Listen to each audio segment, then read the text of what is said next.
चलो पढ़ना स्टार्ट करें भाई। थोड़ी सी साउंड बढ़ा दे। चलो क्या पढ़ा था लास्ट क्लास में?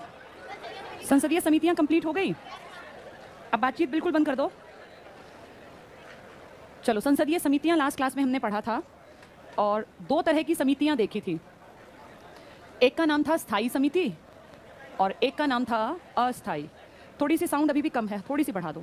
स्थायी समिति को इंग्लिश में कहते थे स्टैंडिंग कमेटी और अस्थायी का नाम था एडहॉक कमेटी ना। स्टैंडिंग कमेटी तीन तरह की थी जो फाइनेंस से जुड़ी थी। एक आधे के गधे की समझ में आएगा ही नहीं कि चुप होना है, उनको इतनी अकल ही नहीं है कि चुप हो जाए जब टीचर बोलने लग गया। तो स्टैंडिंग कमेटी कई तरह की थी जिनमें सबसे इंपॉर्टेंट थी वित्तीय समितियां, फाइनेंशियल कमेटी, और तीन तरह की बताई थी, एस्टीमेट कमेटी, एक पीएसी और एक कोपू।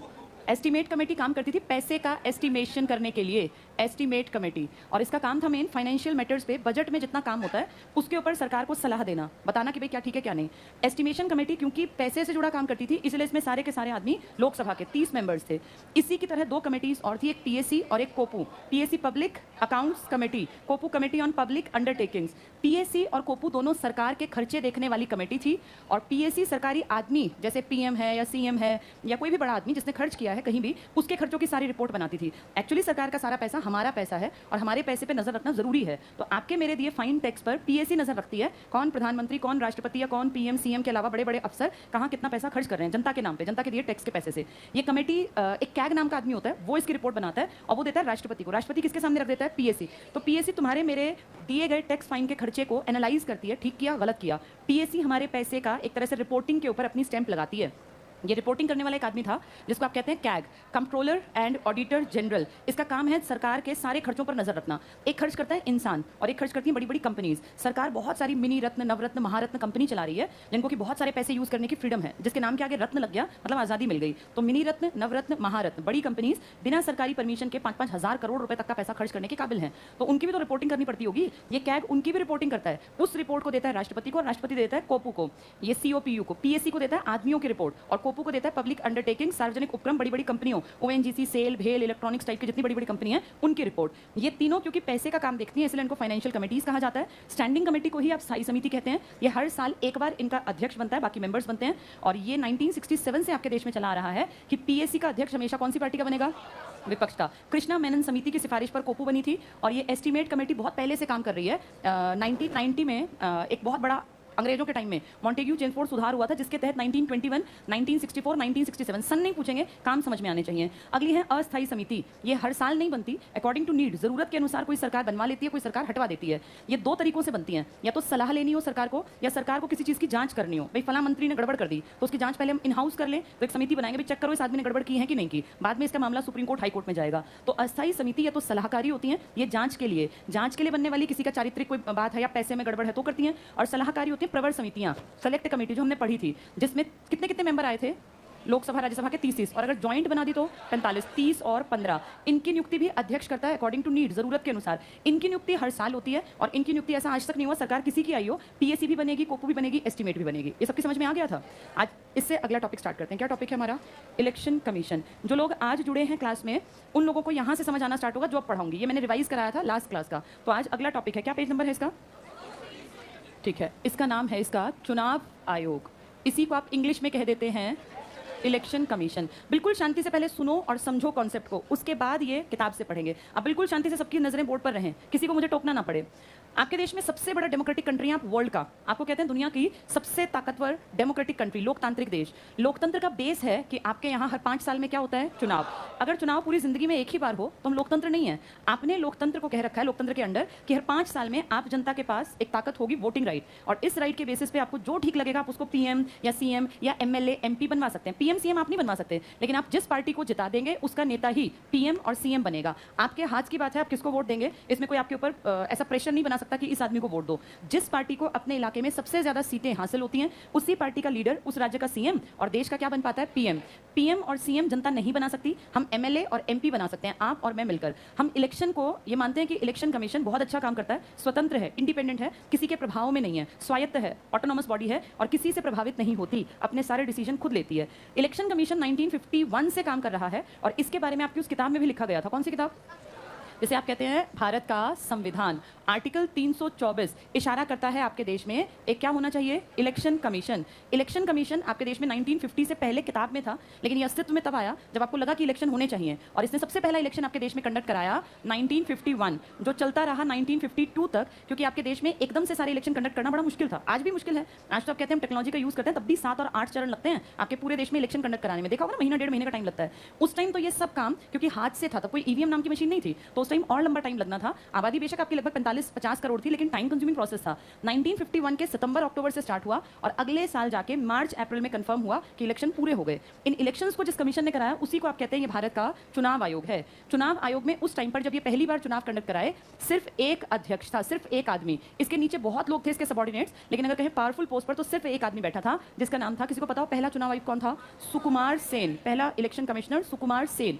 इलेक्शन बहुत बढ़िया कंडक्ट हुए। इसके बाद हर 5 साल में इलेक्शन प्रोसेस स्टार्ट कराने का, क्योंकि लिखित में था, वो प्रावधान चलता रहा। आपने ये भी देखा कि कई बार आपकी सरकारें साल भी नहीं पकड़ पाई, एक साल के भी आपके पीएम रहे। इलेक्शन टोटल आज तक 17 बार हो चुके हैं अगर लोकसभा की बात करें, क्योंकि कौन सी लोकसभा चल रही है, तो ऑब्वियसली बात है कि 17वां इलेक्शन कराए होंगे।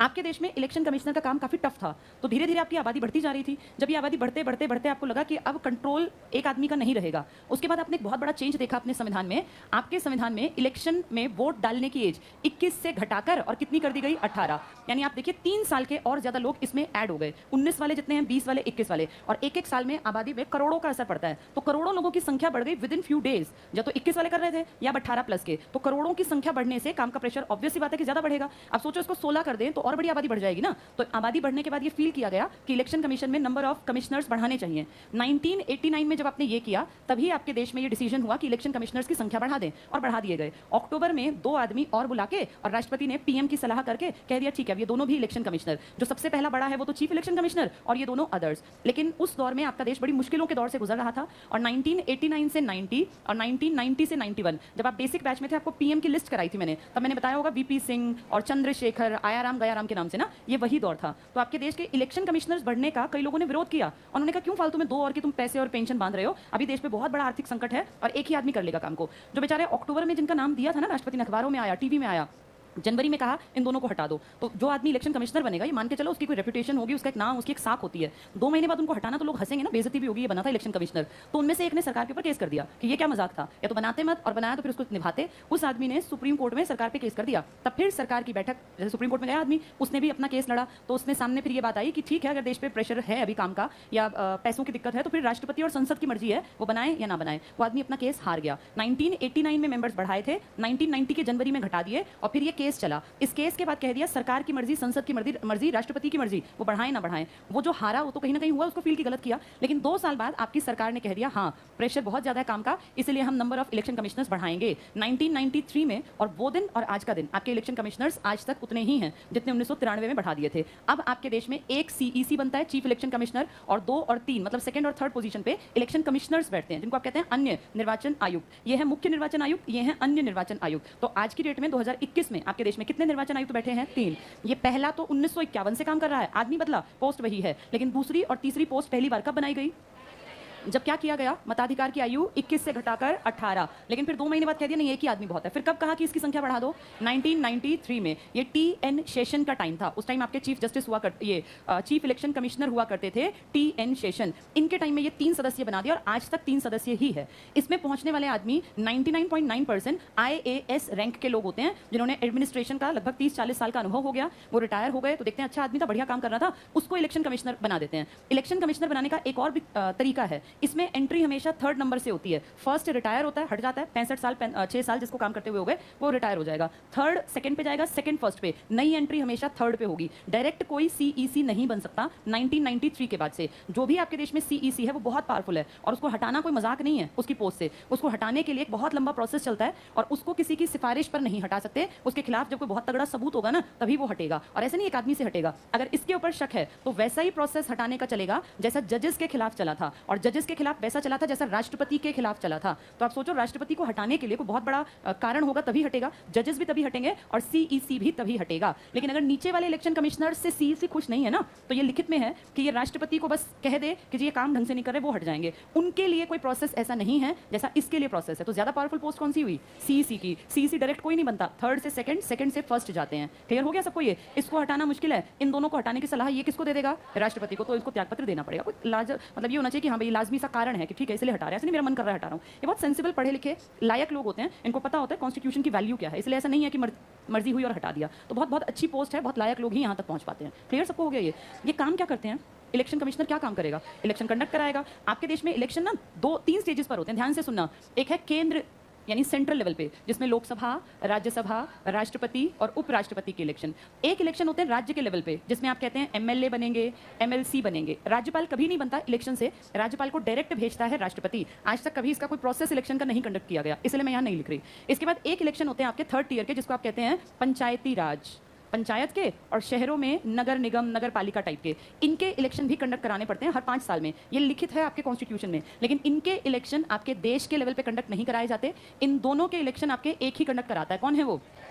कितनी अजीब बात है, राज्य का काम भी देश का इलेक्शन कमीशन करता है आर्टिकल 324 के तहत। राज्य में पढ़ते हैं जिले और जिलों में पढ़ते हैं ब्लॉक और ब्लॉक में पढ़ते हैं गांव, गांव से लेकर इलेक्शन और शहर तक ये कभी देश नहीं कराता। इसके लिए हर स्टेट ने अपना राज्य इलेक्शन कमीशन यानी राज्य चुनाव आयोग बना रखा है, जिसका सारा खर्चा राज्य अपने आप देखता है। हर राज्य के पास इलेक्शन कमिश्नर हैं, लेकिन वो उस राज्य के एमएलए के इलेक्शन कंडक्ट नहीं कराते। एमएलए के हैं राज्य में, लेकिन राज्य का आदमी नहीं कराएगा। वो किस लेवल से कराए जाएंगे? देश के। यानी देश पे देखो कितनी बड़ी जिम्मेदारी है। 28 स्टेट्स में इलेक्शन होते हैं एमएलए के, 2 यूटी में, दिल्ली और पौंडीचेरी में। और देखो राष्ट्रपति का, उपराष्ट्रपति का, एमपीज का और लोकसभा वाले एमपी अलग, राज्यसभा, यानी ज्यादा भार किसके कंधों पर है?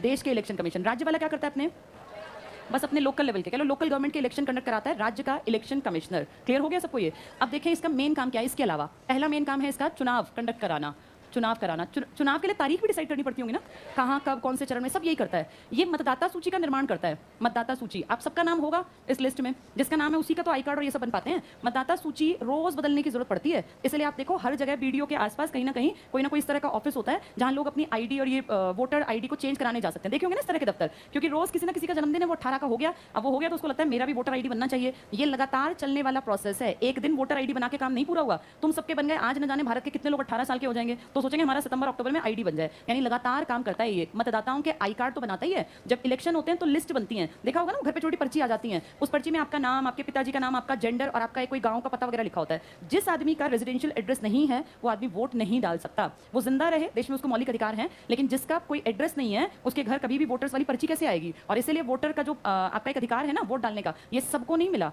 जो दिवालिये हैं, पागल हैं, जिनका घर नहीं है, कोई एड्रेस नहीं है, वो कहाँ वोट डालने जाएंगे? उनकी पर्ची बनेगी ही नहीं। तो मतदाता सूची सबकी नहीं बन सकती, सबको जिंदा रहने का अधिकार है।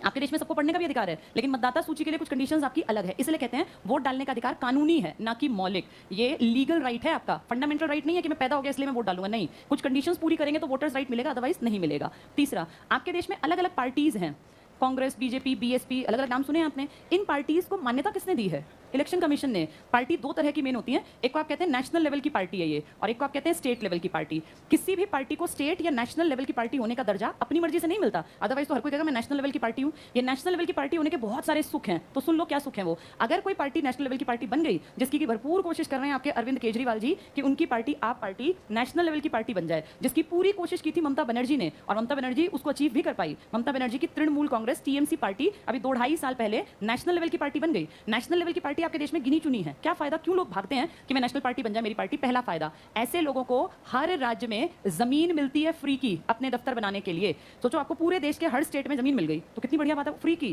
वो आपको देश देगा, देश मतलब आप पर मेरा पैसा जाएगा हमारा, उससे मिलेगी। सिर्फ नेशनल पार्टी को, स्टेट पार्टी को नहीं मिलेगी। हर राज्य में जमीन मिलेगी फ्री में। दूसरा, इनको टीवी पर और रेडियो पर ऐड करने के, एडवर्टीजमेंट करने के लिए कोई पैसा नहीं लगेगा। अगर ये रेडियो और टीवी पर आ रहे हैं तो इनका कोई पैसा नहीं लगता। हाँ, अगर ये एक्स्ट्रा कर रहे हैं काम तो फिर अपना पैसा बेशक खर्च करें। रेडियो टीवी पर एक टाइम दिया जाता है, भाई मंडे को 8 बजे बीजेपी को इतने मिनट का टाइम मिला, वो आए अपना प्रचार करें, या कांग्रेस को ट्यूसडे को सुबह 9 बजे टाइम मिला। ये सबको नहीं मिलता। आपको पता है एक एक सेकंड की कीमत होती है। टीवी पे अगर आप 1 मिनट का ऐड दे रहे हैं ना 30 सेकंड का, तो आपके 1 महीने के लाखों रुपए जाते हैं। जो नीचे टीवी में देखिए छोटी पट्टियां चलती रहती हैं, ये करोड़ों रुपए लगते हैं साल भर के। ये फ्री में नहीं होता, बहुत महंगी चीजें हैं। अखबार में 4 लाइन निकलवाने के लाखों रुपए लग जाते हैं। अगर कोई बहुत अच्छा प्रेस्टीजियस जिसकी समाज में कोई वैल्यू है, तो ये बहुत महंगे ऐड होते हैं। लोकल पार्टी को पैसा खर्च करना पड़ता है, नेशनल पार्टी को ये फ्री में मिलता है। तो देखो कितने पैसे बच रहे हैं। जमीन का दफ्तर फ्री मिल गया, टीवी रेडियो फ्री मिल गया। इसके अलावा इन लोगों को पूरे देश में एक सिंबल ये यूज कर सकते हैं, तो इनकी एक आइडेंटिटी, एक पहचान बन जाती है। हर किसी को पता है कमल का फूल मतलब बीजेपी है, बच्चे बच्चे को पता है। ये सिंबल पूरे देश में वही पार्टी यूज कर सकती है जो नेशनल लेवल की है। तो उससे आपकी ना दिमाग पे, एक अनपढ़ आदमी के दिमाग पे भी एक छाप बन जाती है कि हाथ का निशान मतलब कांग्रेस, कमल का फूल मतलब बीजेपी। तो इससे क्या है कि वोट डालते टाइम दिमाग में वो इमेज रहती है। इनको बहुत फायदा मिलता है इस चीज का। इस तरह के और भी ढेरों फायदे हैं। ये किसको नहीं मिल पाते जो कौन से लेवल की पार्टी है। हाँ,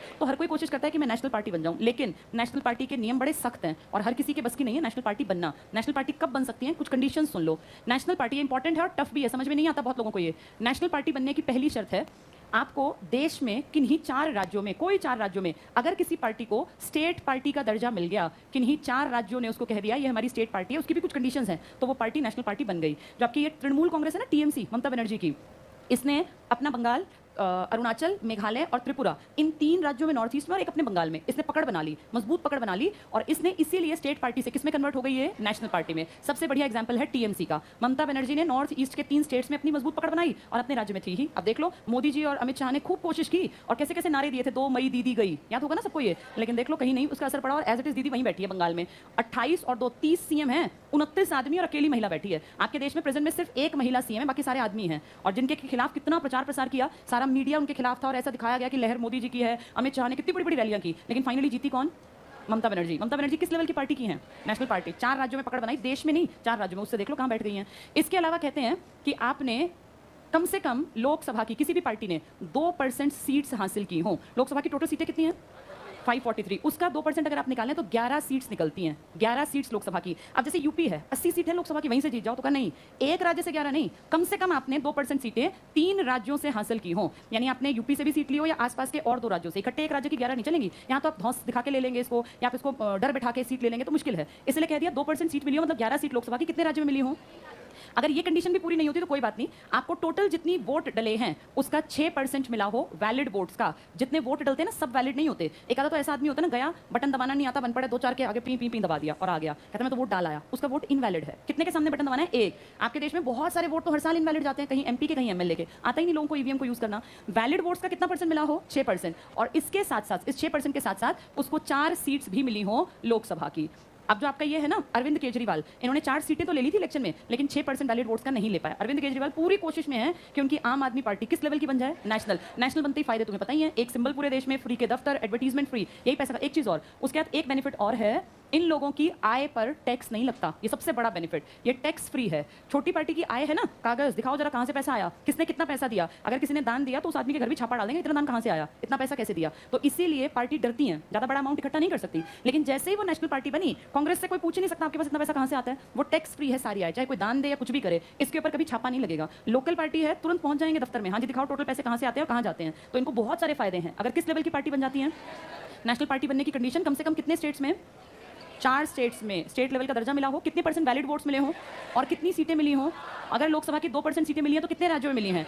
इन कंडीशन को पूरा करने वाली पार्टी क्या कहला सकती है, नेशनल पार्टी। उसको एक बढ़िया सिंबल मिले। अच्छा, सिंबल अपनी मर्जी होती है या इलेक्शन कमीशन देता है, इलेक्शन कमीशन देता है। हमें लगता है कोई चप्पल, कोई लालटेन, कोई जूता बनाता है, अपनी मर्जी है इनकी, ये जो चाहे बनवा ले। हाँ इतना है, ये 4 सिंबल देते हैं, लेकिन फाइनल उनमें से कौन करेगा, इलेक्शन कमीशन। भाई ये वाला सिंबल तुम्हारा, तो ये हाथ का, पंजे का निशान, कमल के फूल का निशान, या लालटेन या झाड़ू या तलवार जितनी मिली हुई है ना, ये सब इलेक्शन कमीशन ने दी है। समझ में आ गई है, इलेक्शन कमीशन बहुत इंपॉर्टेंट है, एग्जाम में बहुत ज्यादा बार आता है। चलो पेज नंबर क्या था, 275 30 230, ठीक है। चलो 230 पेज पे आ जाओ। इलेक्शन कमीशन, पहले बताओ अब इलेक्शन कमिश्नर कौन है तुम्हारा 2021 में। अरोड़ा जी तो हट गए, अब सुशील चंद्र है। लिख लो यहाँ ऊपर तीनों के नाम लिख लो, लिखो CEC, chief election commissioner Sushil Chandra, Sushil Chandra CEC। Second लिखो, सेकंड कौन है, राजीव कुमार, राजीव कुमार। और थर्ड लिखो अनूप चंद्र पांडेय, AC पांडेय भी लिख देते हैं इनको, अनूप चंद्र पांडेय। 3 हो गए ये। अब तुम्हें अच्छी तरह पता है कि जब फर्स्ट हटेगा, कौन है फर्स्ट आजकल, सुशील चंद्र। जब ये हटेंगे तो कौन बनेंगे, राजीव। और जब राजीव हटेंगे तो अनूप चंद्र मिश्रा। तुम्हें कैसे पता, क्योंकि थर्ड से सेकंड पे जाते हैं, सेकंड से फर्स्ट पे। तीनों नाम लिख लिए। CEC कौन है, सुशील चंद्र, सेकंड कौन है, राजीव, और थर्ड कौन है, अनूप चंद्र पांडे। चलो इलेक्शन कमीशन पढ़ते हैं, पेज 230 पर। भारत देश में निर्वाचन अप्रत्यक्ष रूप से लोकमत की अभिव्यक्ति है। ये एक्सप्रेशन है लोगों का, लोग जिसको पसंद करेंगे उसको चुनाव में जितवा देंगे। नेक्स्ट करना, भारत में मत देने का अधिकार और निर्वाचित होने का अधिकार वैधानिक है, विधिक है, लीगल है, स्टैट्यूटरी है, न कि संवैधानिक या मूल अधिकार, क्योंकि इसका उल्लेख संविधान में नहीं है। जैसे संविधान में लिखा है कि जिंदा रहना हमारा कैसा अधिकार है? मौलिक। क्या वोट डालना मौलिक अधिकार है? वोट डालने का हक के लिए आपका कोई ना कोई एड्रेस होना चाहिए। आप दिवालिया या पागल हो तो भी कोई वोट डालने के लिए आपका लिस्ट में नाम नहीं लिखेगा। नेक्स्ट पढ़ लो, देश के हर नागरिक को जिसकी आयु 18 वर्ष, सिर्फ रीड कर लो, से अधिक हो, अधिक लिख लेना, और जो किसी विधि के अधीन अनिवास, टिक करो उसको, अनिवास मतलब जिसका एड्रेस नहीं है, नॉन रेजिडेंस, चित्त विकृति, जिसको कोई प्रॉब्लम है, फिजिकल मेंटल, अपराध, भ्रष्ट आचरण, इनका कभी आईडी नहीं बनता, ये टिक कर लेना, अनिवास, चित्त विकृति, अपराध, भ्रष्ट आचरण। फिर पढ़ लो के आधार पर अन्यथा अयोग्य न हो ऐसे किसी निर्वाचन में मतदाता के रूप में, अंडरलाइन कर लो, मतदाता सूची में अपना नाम दर्ज कराने का अधिकार है। अगर कोई मान लीजिए कोई भ्रष्टाचारी है, बड़े लेवल का कोई मर्डरर है, तो कहाँ वोट डालने? क्या वोट डालने जेल में से भी मर्डरर्स और इन सबको बुलाते हैं क्या? ये भाग जाएंगे, इनको गलती से निकाल दिया तो चाहेंगे रोज इलेक्शन और 2-4 हम में से भाग जाएं। इलेक्शन में हिस्सा लेने के लिए आपको कुछ कंडीशंस पूरी करनी है। आपका रेजिडेंशियल एड्रेस होना चाहिए, आप मेंटली फिजिकली फिट हो। फिजिकली तो खैर भाई इस तरह अपाहिज और दिव्यांग भी दे सकते हैं, लेकिन दिवालिया और पागल नहीं दे सकता। नेक्स्ट पॉइंट देखो, भारतीय संविधान में भाग 15, टिक करो इसको, ये इंपॉर्टेंट है, पूछेंगे इलेक्शन से जुड़ा कौन सा भाग है? 15, अनुच्छेद 324 से 329, ये इंपॉर्टेंट पॉइंट था। बात नहीं करनी जिसके पास किताब नहीं, चुपचाप बैठे रहो, जो बात करता दिखा सीधे क्लास से बाहर। इसके बाद आगे देखो, इसमें 2 पॉइंट अभी तुम्हारी समझ में नहीं आएंगे, इसको तुम अगले जब एडवांस बैच में होंगे तब पढ़ेंगे। नीचे हेडिंग पे आ जाओ, निर्वाचन संबंधी संसदीय प्रावधान, 4-5 छोटे छोटे पॉइंट है, इनको छोड़ दो, बड़ा पॉइंट स्टार्ट होता है। देखो संविधान के अनुच्छेद 324, इसको टिक कर लो, ये वेरी वेरी इंपॉर्टेंट में 324 कौन सा भाग है? ये भाग 15, याद रखना, ये भाग 15। भाग 11 याद है क्या था? क्या था? देश और राज्य के संबंध, ऐसे सारे भाग याद होने चाहिए, ये टिक कर लो। 324 स्वतंत्र और निष्पक्ष निर्वाचन आयोग। नेक्स्ट लाइन पीछे टिक करना, किसके इलेक्शन कराता है? संसद, राज्यों के विधानमंडल, राष्ट्रपति और उपराष्ट्रपति।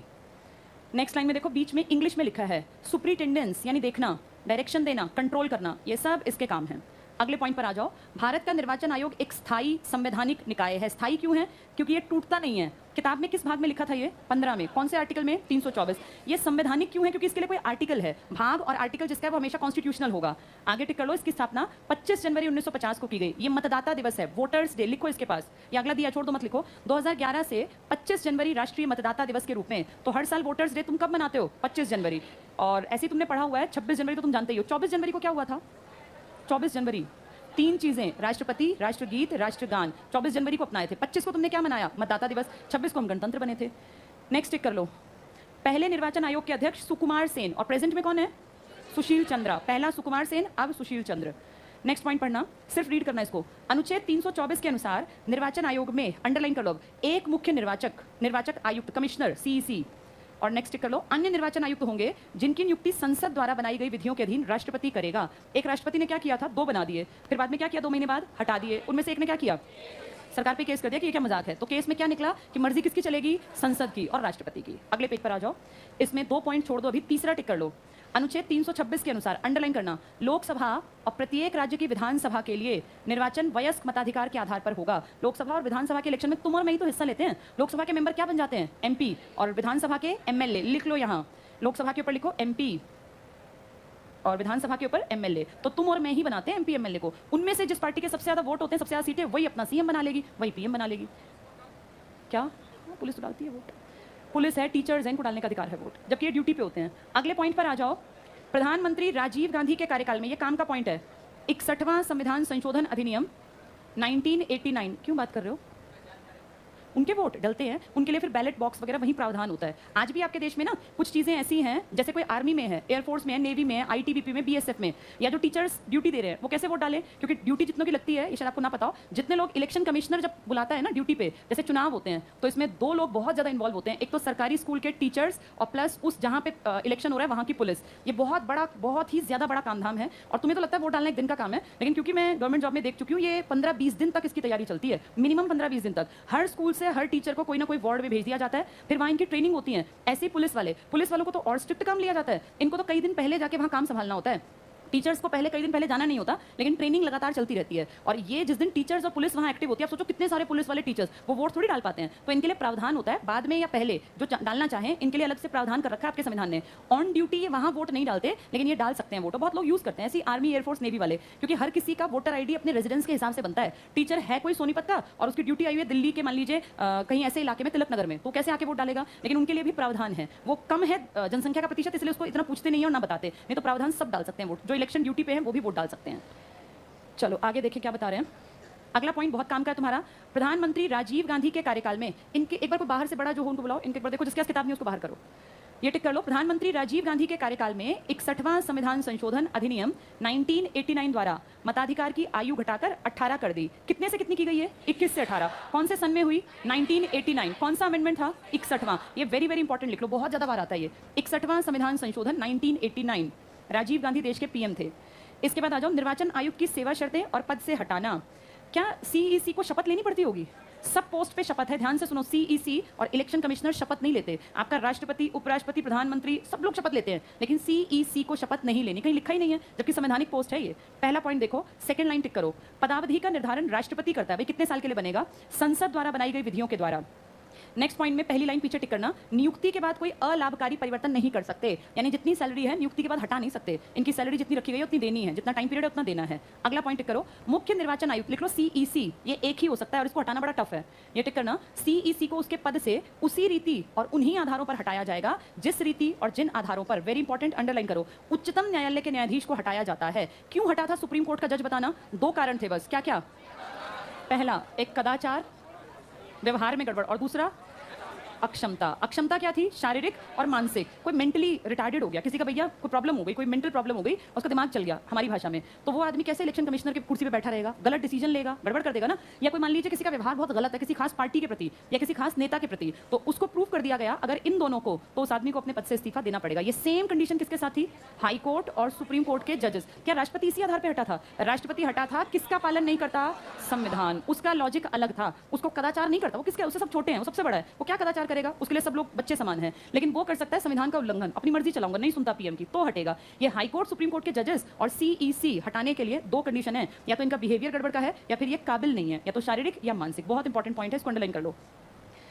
तो ये दो कारण बताए, न्यायाधीश को सिद्ध कदाचार और असमर्थता के आधार पर राष्ट्रपति के आदेश द्वारा, फिर पढ़ लो, मुख्य निर्वाचन आयुक्त को अपने पद से हटाया जा सकता है। इस प्रकार के महाभियोग की कार्यविधि निश्चित करने का अधिकार टिक करना संसद को।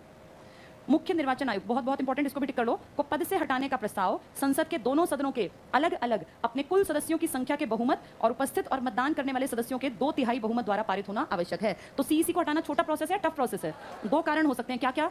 असमर्थता, शारीरिक मानसिक कह लो, और दूसरी कदाचार। कौन सा प्रोसेस चलेगा? जैसा किसका था?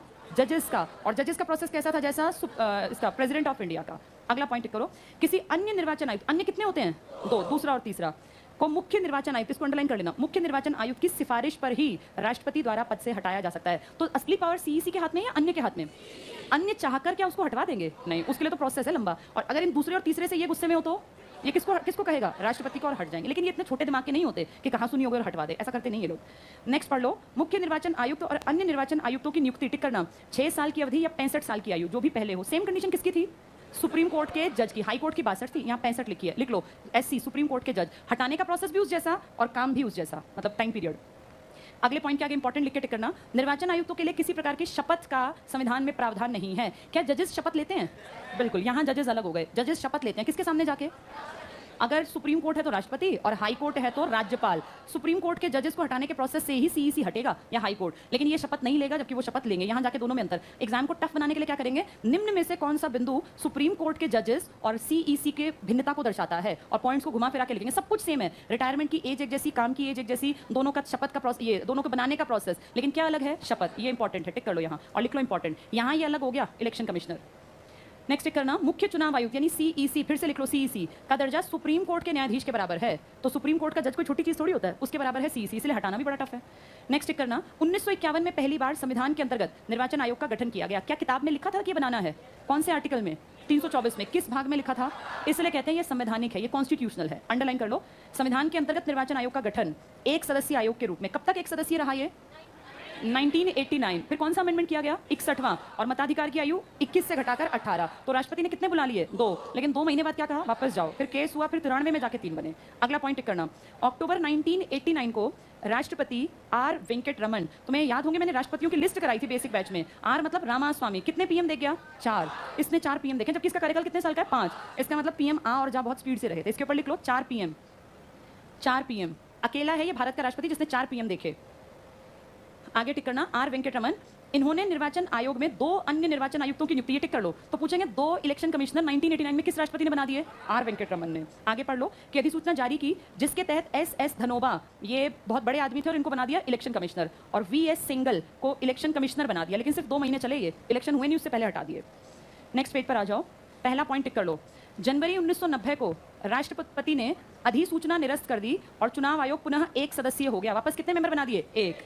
अगला पॉइंट सिर्फ पढ़ लो। एस धनोमा ने भारत के ऊपर, यूनियन ऑफ गवर्नमेंट, भारत सरकार के ऊपर सुप्रीम कोर्ट ने निर्णय दिया, केस कर दिया था कि अन्य निर्वाचन आयुक्तों के पद के सृजन और उत्पादन की शक्ति किसके हाथ में है? राष्ट्रपति। तो धनोबा केस जीते या भारत सरकार?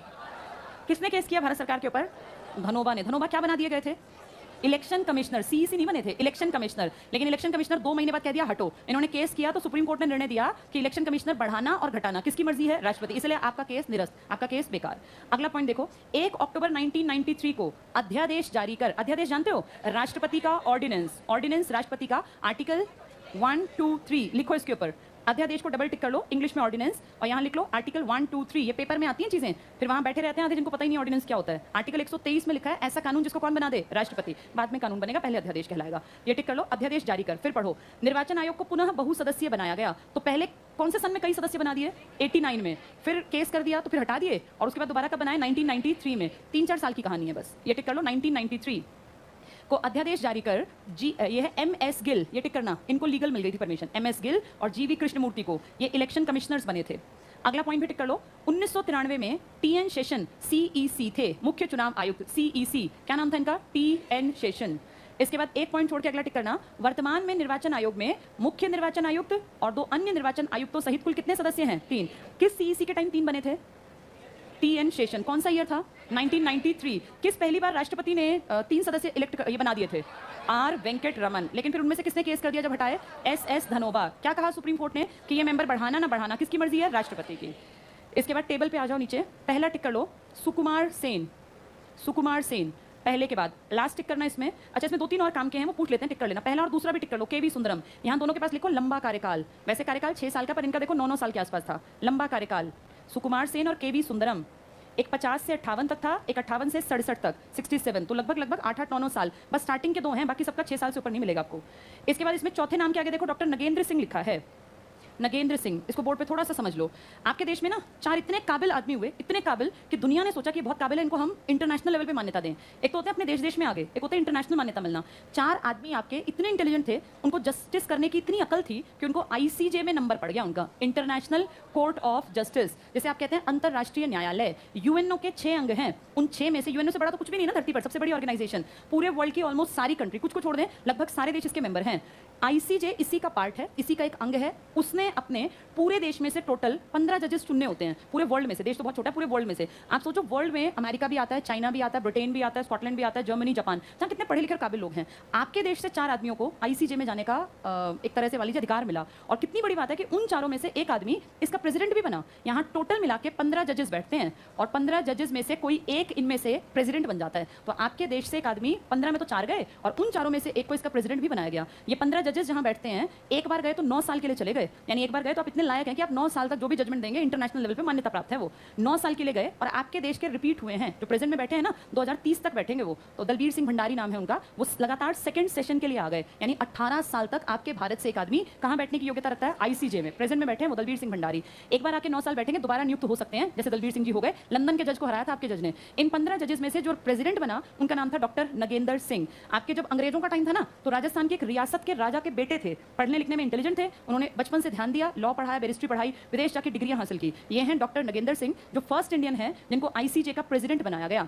आपके यहाँ से 4 आदमी गए हैं, प्रेसिडेंट एक बना है, और जिसका नाम आप चौथे नंबर पे देख रहे हैं वही प्रेसिडेंट है। वो टिक कर लो, ये डॉक्टर नगेंद्र सिंह। यहाँ लिख लो आईसीजे। आईसीजे का हेडक्वार्टर कहाँ है? हेग में। द हेग शहर का नाम है हेग। हेग नीदरलैंड में पड़ता है ये। Hague Netherland.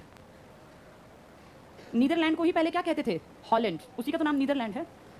तो द हेग में हेडक्वार्टर है आईसीजे का, जहां डॉक्टर नगेंद्र सिंह गए। ये अंग्रेजों के टाइम के राजपूत घराने से हैं, राजशाही परिवार से। तो देखो, राजाओं का बेटा होकर पढ़ लिख के इस काबिल बनना कि आपको इंटरनेशनल कोर्ट में जस्टिस बनाया जाए, बहुत बड़ी बात है।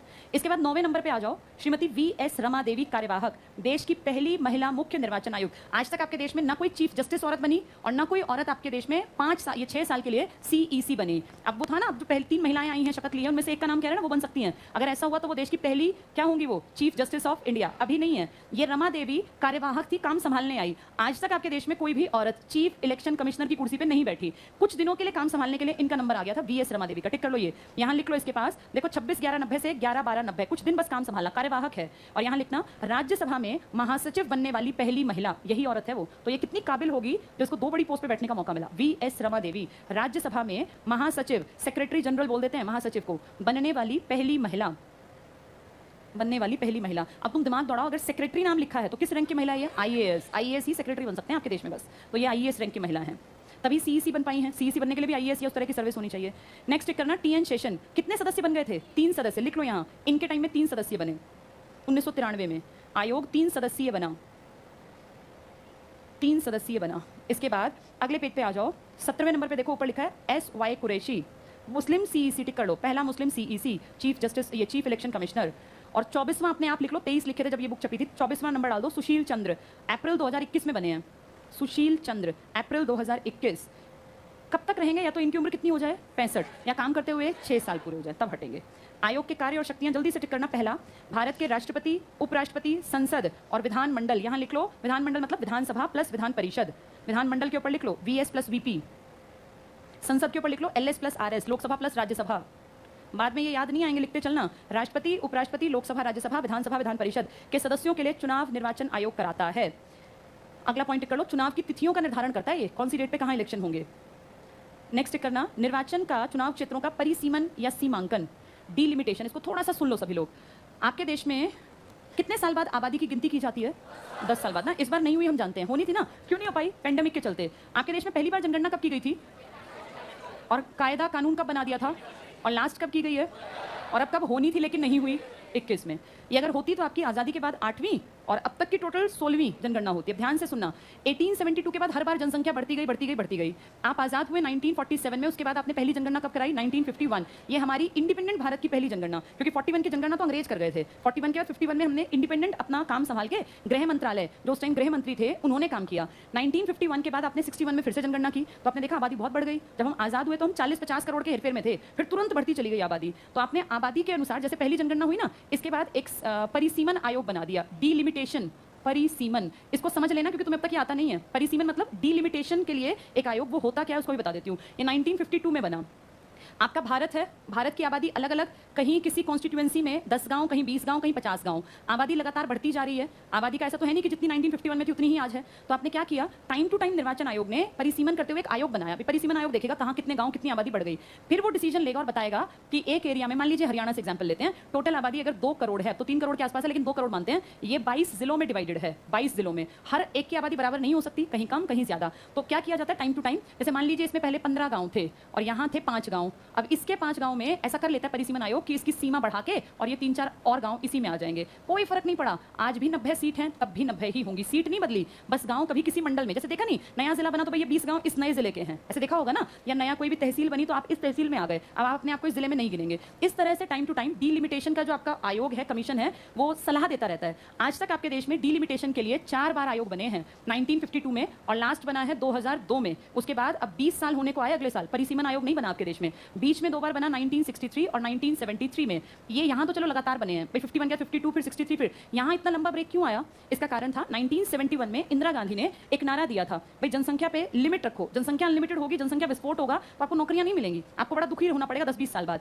1971 में जनसंख्या के लिए पॉलिसी बनाने की बात की गई थी, बन नहीं पाई थी, लेकिन लोगों को जागरूक करने के लिए टीवी, रेडियो, हर जगह ऐड चलाए गए थे और तब ये स्लोगन आया था, हम 2 हमारे 2 वाला, कि भाई 2 से ज्यादा बच्चे होने में आपको नुकसान है। 1971 में गवर्नमेंट ऑफ इंडिया की बात मान के साउथ इंडिया ने ज्यादा आबादी को नहीं बढ़ने दिया। इनके यहाँ आबादी जितनी थी उससे थोड़ी बढ़ी। 1981, 1971, 1961 जनगणना की गई। 1971 के बाद देखा साउथ में आबादी बहुत कम बढ़ी, लेकिन उत्तर भारत में आबादी ऐसी की ऐसी बढ़ी। तो साउथ इंडिया के लोगों ने कहा भारत सरकार को कि हमने इंदिरा की बात मानी, हमारी आबादी तो रह गई कम और इनकी आबादी है ज्यादा। आज तो नहीं पता चल रहा, लेकिन जब कभी जनगणना के बाद सीट्स बढ़ेंगी तो इंदिरा गांधी जी इनकी सीट तो बढ़ जाएंगी क्योंकि इनकी आबादी ज्यादा, हमारी सीटें घट जाएंगी। तो इंदिरा गांधी ने कहा अगर आपको ये डर है कि भैया आपकी सीटें कम रहेंगी तो मैं एक नियम बना रही हूं, अब के बाद इस जनगणना के बेसिस पर ही किसका बंटवारा होगा, आपकी जनसंख्या कितनी बढ़ा लो सीट नहीं बढ़ने देंगे। और आप सब जानते हैं 2026 तक सीटों में परिवर्तन नहीं किया जाएगा। अब जिसको 50 सीट रखनी है 50 पे ही बैठा है, चाहे उसकी आबादी 10 करोड़ हो गई चाहे 2 करोड़ रही, जिसकी सीटें 80 थी वो 80 ही हैं। तो सीटों में 1971 की आबादी के बाद बदलाव नहीं आया, चाहे आपकी आबादी कितनी ही बढ़ी या आपकी स्टेगनेंट रही। ये बहुत अच्छी चीज थी।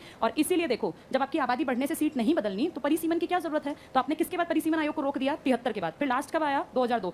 इसमें भी आपने सीटें नहीं बदली, लेकिन आपने थोड़े से एरियाज बदल दिए। ये वाला मंडल इस जिले में गिन दो, ये वाला जिला इसके साथ अटैच करके इतने गांव इसमें ट्रांसफर कर दो। कुछ नहीं करना था, ये कागजों पे होता है, आपको पता भी नहीं चलता, आपका जैसा जीवन चल रहा है वैसे ही चलता रहेगा। तो परिसीमन आयोग आज तक कितनी बार आए हैं, 4 बार। लास्ट परिसीमन आयोग कब आया था, जिसने किस जनसंख्या को बेस मान लिया था, 2001 की जनसंख्या। कल नहीं बताऊंगी, आज लास्ट बता रही हूं, ये इसमें सारा लिखा भी नहीं है। तो आपसे अगर पूछा जाए कि आपके देश में सीटें किस जनसंख्या के बेसिस पर हैं, तो आप कहेंगे 1971, लेकिन वो कहें कि आबादी के अनुसार गांव का और इन सब का बंटवारा किस आबादी के ऊपर है, तो आप कहेंगे 2001 की आबादी। परिसीमन आयोग 2002 के बाद नहीं आया, आबादी आपकी 71 से 26 तक चाहे बढ़ी चाहे घटी, सीट नहीं बदली। दोनों बातें समझ में आ गई। अगर वो कहें गांव को जो सीमा आयोग और ये सब बना कौन से सन की जनसंख्या को देखकर, 2001, लेकिन वो कहें सीटें किससे प्रभावित हैं, 1971 से। चलो बाकी कल करेंगे।